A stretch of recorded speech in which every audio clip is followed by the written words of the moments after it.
good, right? I was It's like, you again, Matt. it You're is me double. again. Yeah, you're Yep. double stacking. Double dipping here. All right. This is Air, guys, with their album Moon Safari. And in the opening montage, you heard a clip from Sexy Boy, and now you're going to hear a clip from Talisman. So Moon Safari by Air comes in at number 48 in the 1990s on Best Ever Albums, number 3 in 1998, number 239 of all time. It is Air's highest rated album on Best Ever Albums. It did not make Rolling Stone's list, and Air is ranked number 220 of overall artist rankings on Best Ever Albums. And so this is their debut studio album. It was released on January 16th, 1998. The genres include, this was a new one, guys, down tempo. Apparently that is a genre, that this is a down tempo. Electronica, lounge, chill out, space pop, dream pop, and psychedelia.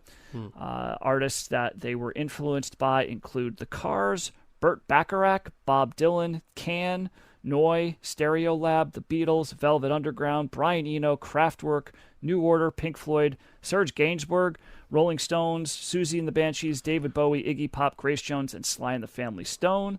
So they're kind of all over the place there. Their highest charting album is 2007's Pocket Symphony. That hit number 40 in the U.S., so that's actually their highest rated charting album in the U.S. But 2004's Talkie Walkie hit 3 in France, 2 in the U.K., and 1 in Ireland, so it's probably one of those two records, depending on what you're talking about, the highest charting record. Didn't really have any singles charting.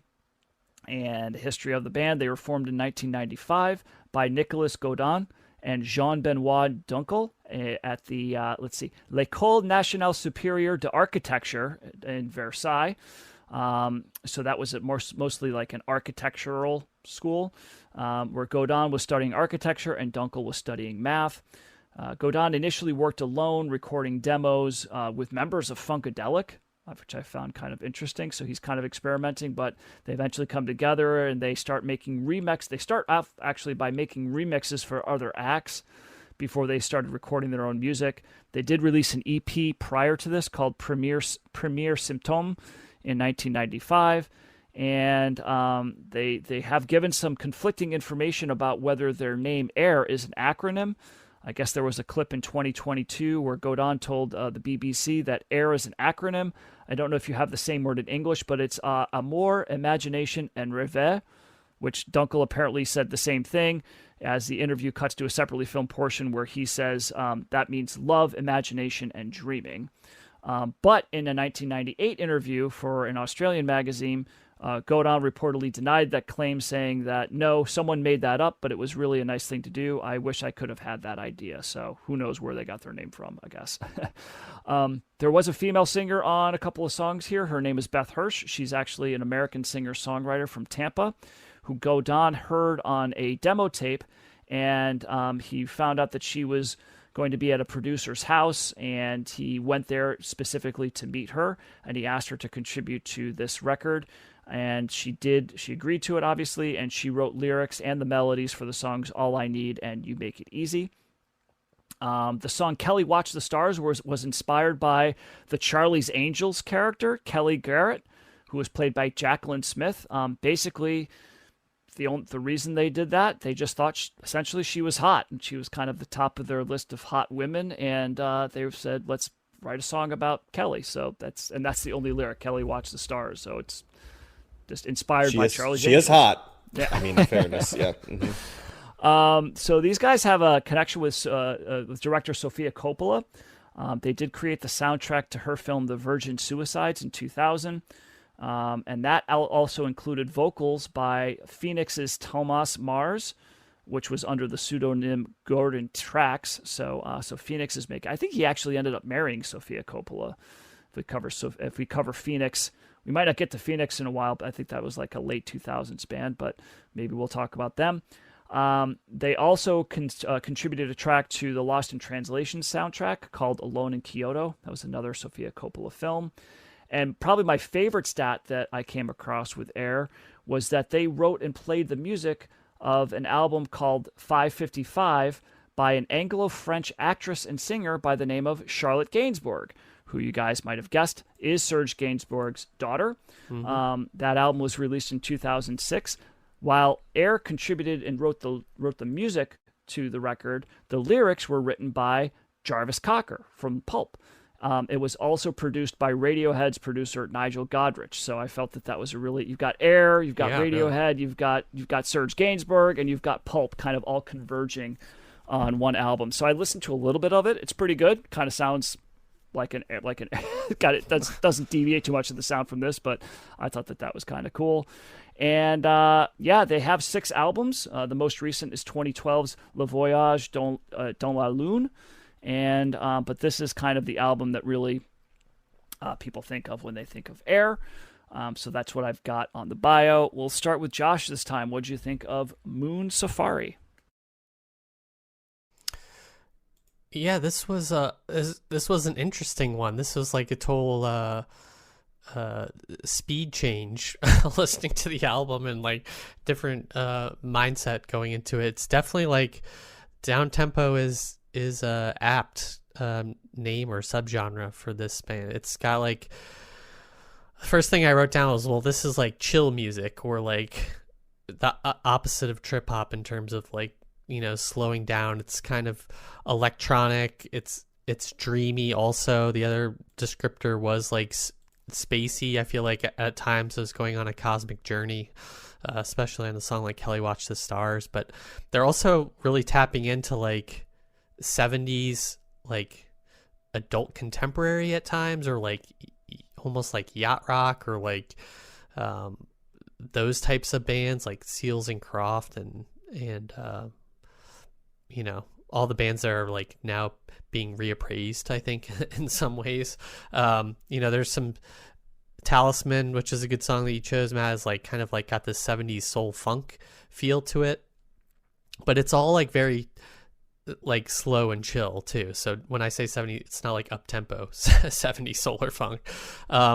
There's a lot of, you know, they are like electronic bands, so there's a lot of effects work on this. Like something like Sexy Boy has like space effects. There's a lot of like kind of space things throughout this album. I like the French also seem to have this weird thing with liking the modified voices, like on Remember. I feel like Daft Punk uses that as well at some point. And the music, I guess overall the music in the album was pleasant, but I'm not sure I would like, this wouldn't be like an album I would like want to revisit. I can definitely see this as like maybe like an ambient album that you put on in the background or while you're doing other things. It wasn't like something I feel like you really have to like lock in on. I did listen to it on headphones, and you know, the production is really good and clean, and you know, it sounds really nice and pleasant, but it's not like there's not a lot of edge to it.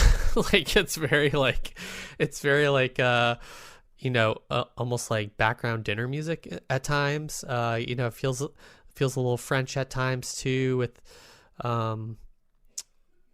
with some of the lyrics and just kind of the vibe.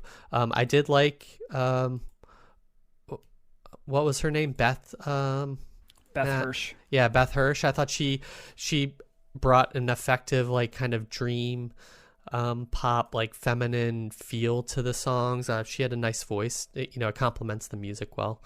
And I don't know, Air is so weird because I do feel like you know, I knew the Sofia Coppola connection, and so I do feel like they are of almost like movie score mindset. Like they can definitely shift into that space, which they clearly did. And I don't know, this is an interesting album. I didn't like hate it, but I also didn't love it. I'm not sure.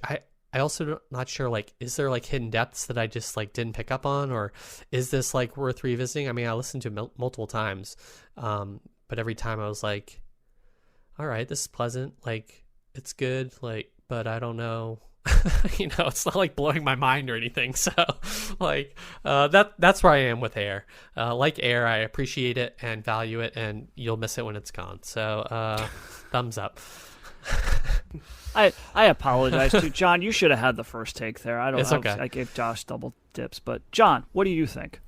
Well, I fucking love this album. This was like right in my like zone right Yeah, here. it is. I liked it from the beginning, and I liked it all the way through. I saw echoes of things that I really like from both the past and the future. Like I definitely, without even you telling me, I could say, well, there certainly was like a French connection right here, because there's Serge Gainsbourg for sure. There's a little bit of like almost that 60s French music, Josh, that you and I covered Oh yeah. as well, like even before Serge Gainsbourg, right? When I'm trying to remember the name of the movement, but it was like the pop movement in the early chanson to mid or whatever. yeah, chanson movement, Yeah. correct. Yep. And it's funny when we did that retro throwback episode, right? Remember we did like a Francois Hardy album from like 1962, which was really cool. So I immediately felt that. Speaking of French folks, there's a little bit of like what Ivy was doing at around the same time, another band that I really like. And then there's echoes. You're right, Josh. There's a little bit of like that 70s sort of dreamy music. Like You Make It Easy has some of the same lane that like a Sade has as well, like with the island sounds and the vibes. But I also this is electronic music in a different way. And this, when we talked about like how you guys connect it with the Fat Boy Slim ethos, like this style of electronic music, like airy and light, and it is ambient at times, but it also always has me paying attention. It's not background music for me. Like I connect, and I think it's because there's these bass lines that like I really, really enjoy. And the one that comes to mind immediately that like you can't help but notice the bass line is like Kelly Watch the Stars, that has this like just fat bass line that runs all the way through it, which like I immediately like was like, this song kicks ass like from the beginning, right? And all these songs have great bass lines throughout, and I think that was the thing that most moored me to all the songs. It's like I found the bass line and held on to the bass line and sort of rode it through the spaciness and the earthiness throughout. I actually think this hits me a little bit in the same way that Dream Pop does. While it doesn't sound exactly like it, it's got sort of that immersive quality to it that at one hand, you're not necessarily paying attention to any one specific thing, but it seems profound even as you can't explain why it's profound to you. And I think some of that is because I get like an emotional reaction from that. It kind of, this type of music and dream pop, what they're able to do is that they're able to get me out of my head, and I become very present when I listen to this type of music. And I love that feeling because it's not a thing that happens to me very often. But from the instant I started listening to this, and I was lucky enough that the first time I listened to it, it was like in the evening when I had time to kind of just digest it, right? And it's just music I went on. I'm like, this is awesome. I'm going to like kind of come down to this music and just allow it to wash over me and just give the good vibe. By about, Talisman, right? I'm like, yeah, I love this album and I look forward to listening to it multiple other times in different environments. And it's such a quick listen too. I know it's 43 minutes, but it feels like it flies by the time you listen to it, which is, it's almost like I wanted a little bit more of it by the time it was done. And I'm finding we're like whatever for the podcast in terms of music that's like French inspired.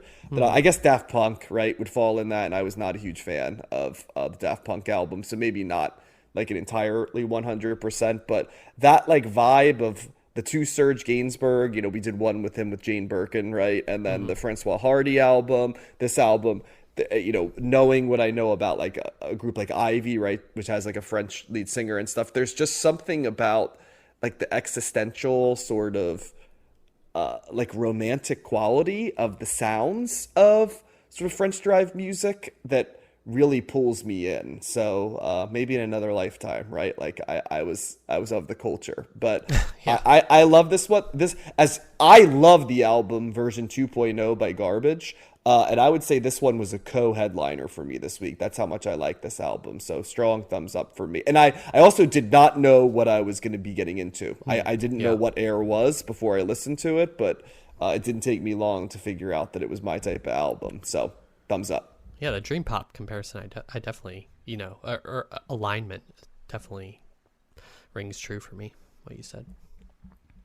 Yeah, I never heard this either. I was aware of the band. I was aware of this album from the album cover. I was like, I've seen that pop up in various best of lists. So I was kind of interested in it.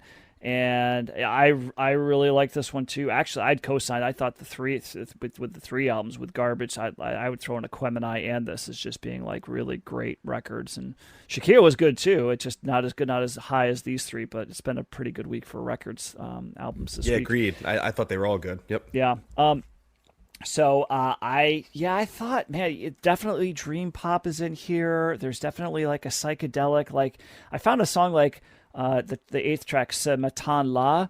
That reminded me of like a 60s because it's got like this French horn kind of. It's almost like something that would have been on Surrealistic Pillow by Jefferson Airplane. It's just like this, it kind of has this arrangement that's kind of similar to a song on that record. So you're getting some 60s psychedelia. There's some krautrock stuff on here too that's kind of reminiscent a little bit of like Kraftwerk or, even kind of some of the more unique aspects of Canned, more electronic, but like so there's elements of that, and certainly like the Brian Eno, the David Bowie kind of connection with the synths and kind of the experimentation there.